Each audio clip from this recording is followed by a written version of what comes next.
Pakita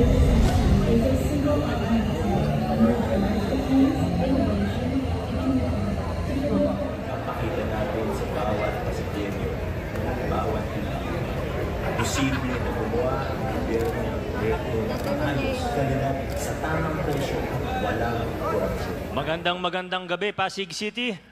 Good evening sa ating lahat.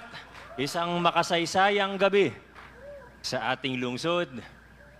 Di ko na po babanggitin ng isa-isa ang ating mga panauhin sa napaka-espesyal na okasyon na ito.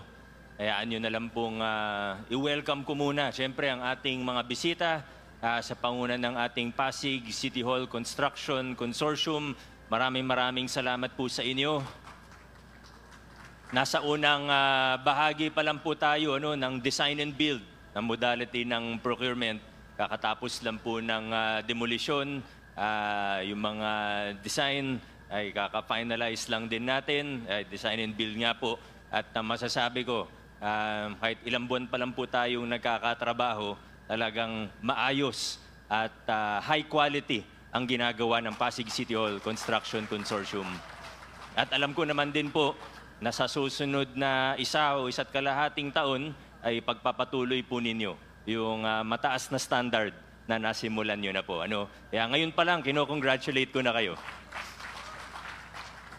Siyempre, ang proyektong ito hindi po mangyayari kundi sa suporta ng bawat isang Pasigueño sa pangunan ng ating mga opisyales. Congressman Roman Romulo, maraming salamat sa iyong walang sawang suporta. Ganon din po sa ating sanggunian panlungsod. Lahat ng ginagawa ko ay dumadaan po muna sa kanila sa pangunguna siyempre ng ating Vice Mayor Dodot Jaworski. Sa ating mga kasama mula sa lokal na pamahalaan, sa ating mga kasama sa mga national government agencies, sa ating mga saksi ngayong gabi ng mga barangay officials. Nandito po ang marami sa ating mga kapitan. Nandito po ang mga iba't ibang kasama, may iba't ibang grupo ng Pasigueño sa pangunguna ni Kapiping, Engineer Piping. Magandang gabi po sa inyo.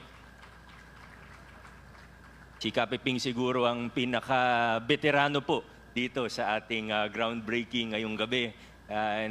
Nakita po natin kung paano rin na-inspire ang marami sa mga engineers natin, lalo na dahil po sa kanya.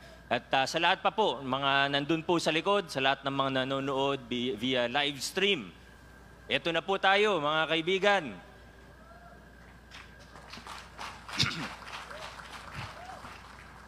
Nagsimula po ang proyektong ito dahil sa pangailangan, because of need, because of necessity. Nagsimula po tayo dahil sa structural issues ng old City Hall building. Pero sabi po natin, kung gagawin na lang din natin ang proyektong ito, ayusin na natin, gandahan na natin. Kailangan pangmatagalan, kailangan dekalidad. We have to make it that the new City Hall is good for the next 100 years. That is the vision. At sa pag-groundbreaking natin, hanggang sa construction, hanggang sa araw na papasok na po tayo sa ating new City Hall, sana po ay huwag nating kalimutan kung bakit natin ginagawa ang ating ginagawa. Sana po huwag nating isipin kailanman na ito po ay tungkol sa isang gusali lamang. Gaya po ng sabi ni Congressman Roman, hindi naman po importante yung building mismo. Ang importante ay kung para saan ba yung building, makakatulong ba ito sa atin? Makakatulong ba ito para mapaganda ang mga serbisyo ng ating pamahalaan? Yan naman po talaga ang dahilan kung bakit ka nagpapatayo ng isang City Hall.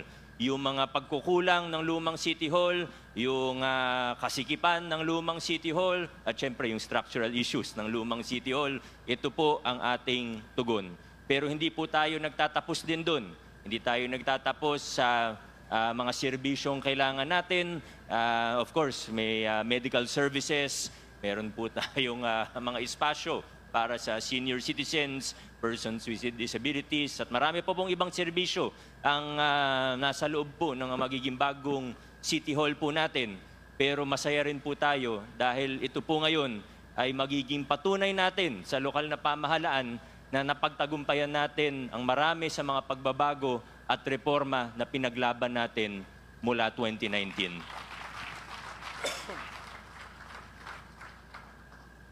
Lalo na po sa panahon ngayon na aminin natin o hindi, madalas po pinagdududahan ng taong bayan ang mga proyekto ng gobyerno. National man, city, barangay, rightly or wrongly, pag may nakitang proyekto, lalo na pag malaking proyekto, kung ano-ano ang naiisip ng ating mga kababayan. Hindi naman natin sila masisi kasi madalas, totoo yung mga pagdududa nila. O tama, yung suspetsya nila. Pero sa pamamagitan po ng proyekto na ito, na muli po ay hindi lang tungkol sa building, hindi lang tungkol sa plaza, kundi pati na rin sa urban renewal, gaya ng sabi ni Vice Mayor Dodot na magkakaroon po ito ng multiplier effect, pati na rin sa lokal na ekonomiya natin. Ang proyekto na ito ay sumisimbolo sa ating pagtataguyod ng mga prinsipyo ng mabuting paggogobyerno. Ito po yun. Ito na po ang ating pruweba. Ito po ang ating success story of good governance. Malayo pa ang kailangan natin marating. Marami pa tayong kailangan ayusin. Malayo pa tayo sa perpekto. Pero nandito na po tayo. At sa pamamagitan ng proyektong ito, sa pamamagitan ng new City Hall building natin, ipapakita po natin sa taong bayan, papakita natin sa ating mga kapwa Pasigueño na kaya gumawa ng pamahalaan, lalo na kaya gumawa ng lokal na pamahalaan ng malaking proyekto na 9 billion pesos ng maayos, de kalidad, walang korupsyon. Yan po ang pinapakita natin sa proyektong ito. So again, my heartfelt gratitude to everyone who is here this evening, to everyone watching, to everyone who has contributed one way or another to the start of this project. Baka magulat po kayo kung gaano kabilis matatapos ang proyektong ito. Nakatingin po ako doon para ma-pressure sila ng konti. Marami pa akong gustong sabihin, marami pa akong gustong ikwento, pero alam ko naman po na marami pang pagkakataon sa hinaharap. For tonight, let us enjoy the evening. At maswerte po tayo na nagkaroon tayo ng pagkakataon para masaksihan po ito ng live o via live stream. Muli po sa ating lahat, congratulations. Mabuhay ang lungsod ng Pasig. Mabuhay ang bawat Pasigueño at tuloy-tuloy po natin isulong ang magagandang pagbabago. Patuloy natin itaguyod ang mabuting paggogobyerno para sa pakinabang ng bawat isang Pasigueño. Maraming salamat. Congratulations sa ating lahat. Buhay ang puso ng Pasig.